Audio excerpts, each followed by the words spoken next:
Welcome to Slash Bash, where today I am bringing you another pro-revenge Reddit video. In our first story, terror neighbors make our lives hell. Return the favor by getting them raided. Let's jump right in. When we found out that we'd be expecting not one, but two kids, we knew we had to move to a real house with more space. At the time, we were still living in a one-bedroom studio, one up from the ground floor, with its only entrance being a metal fire escape, stairs, not ideal for a pregnant woman, let alone to live with two small babies.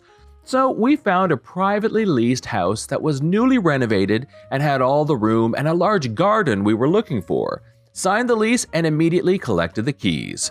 As the owner drove off, the woman next door comes up to me, immediately demanding we not make noise before noon, as her boyfriend works nights and sleeps in, and a whole bunch of other do's and don'ts. So, right off the bat knew trouble incoming.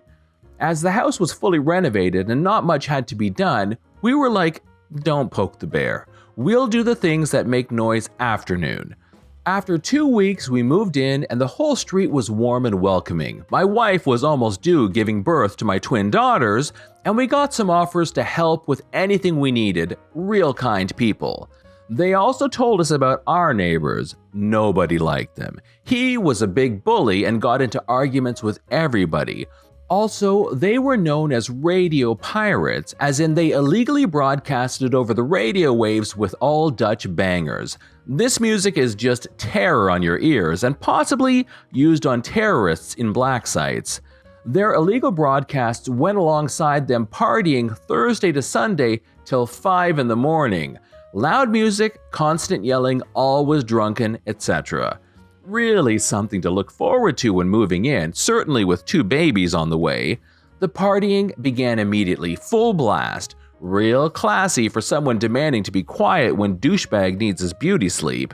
Then one day, my father-in-law came to put new grass in. He has his trailer parked to the back of our houses, which is a public space. Not according to the neighbor though. No, that exact spot where the trailer was parked, full with grass sods, quite heavy stuff, was his spot, and we had to move the trailer. Not going to happen, as I was not planning to walk all the way around the house with the sod. He gets angry right away and demanded me to move it. I told him to go flip himself. I was done with him already then and there. I'm also a ginger, so besides having no soul, I do have a temper which is always in check until you provoke me repeatedly.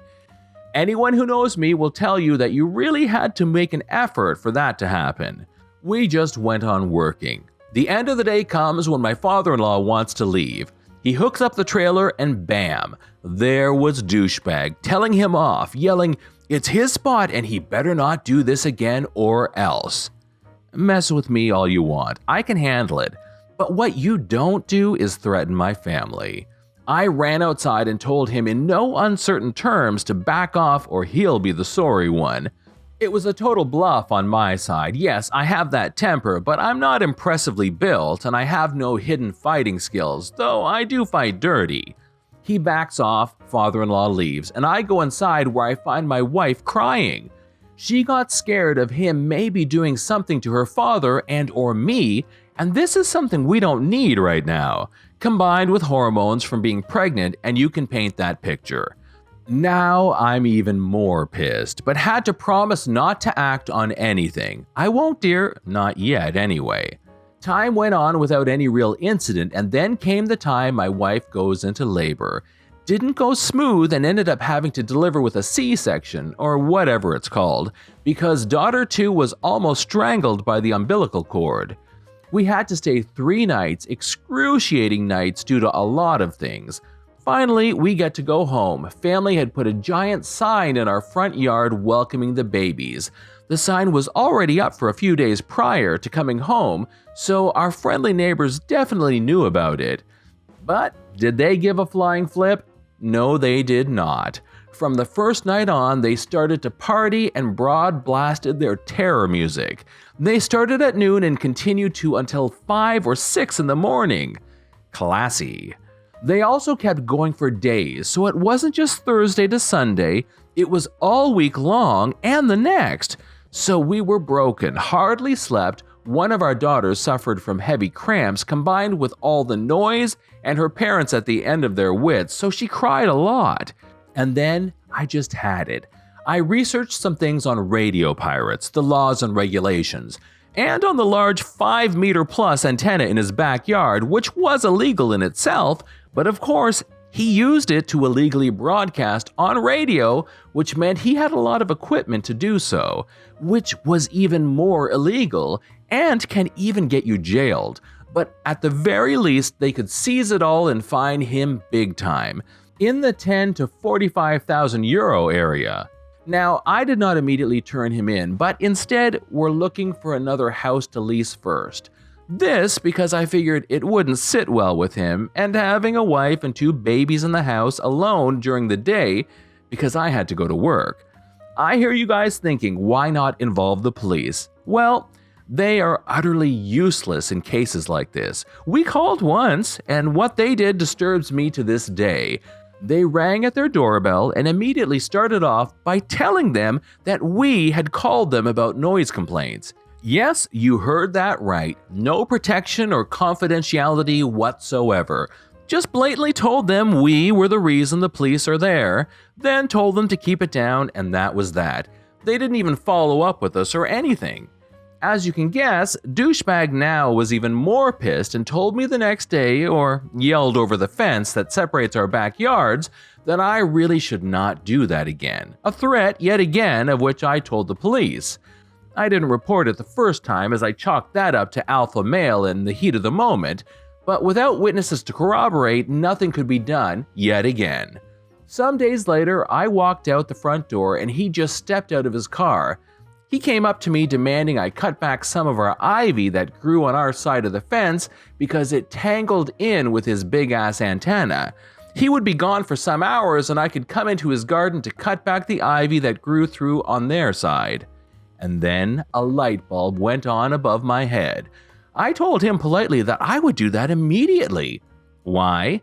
Because that gave me the opportunity to find out the make and model of this antenna to ascertain its signal strength, where the cables go exactly, and what kind of cables they were, again to know the signal strength it handled. Also, it gave me a good view on the equipment he had through the window so I could snap some photographs of it.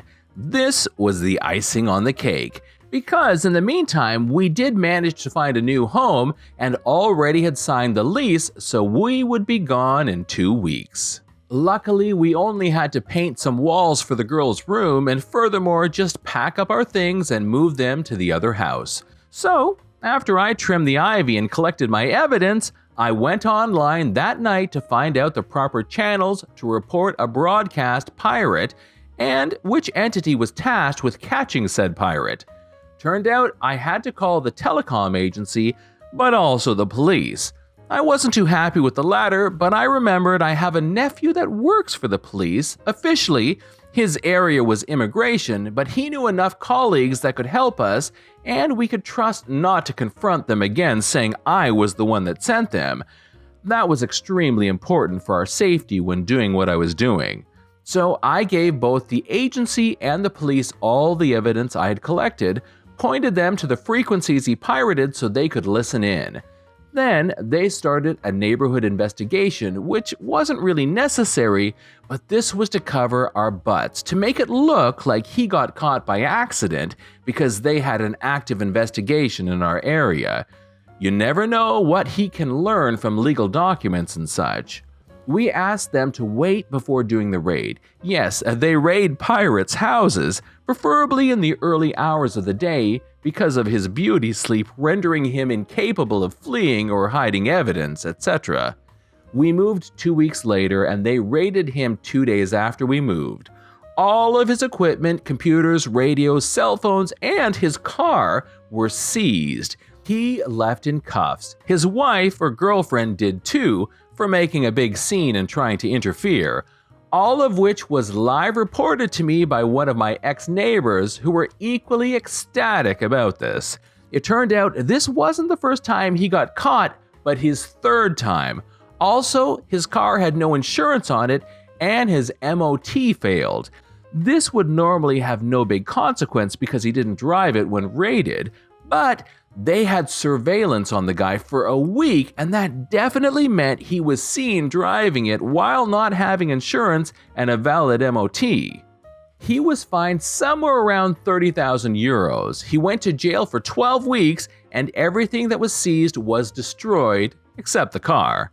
His girlfriend had to do 40-some hours community service. They had to sell the house, which made for very happy neighbors, as they too were over and done with them.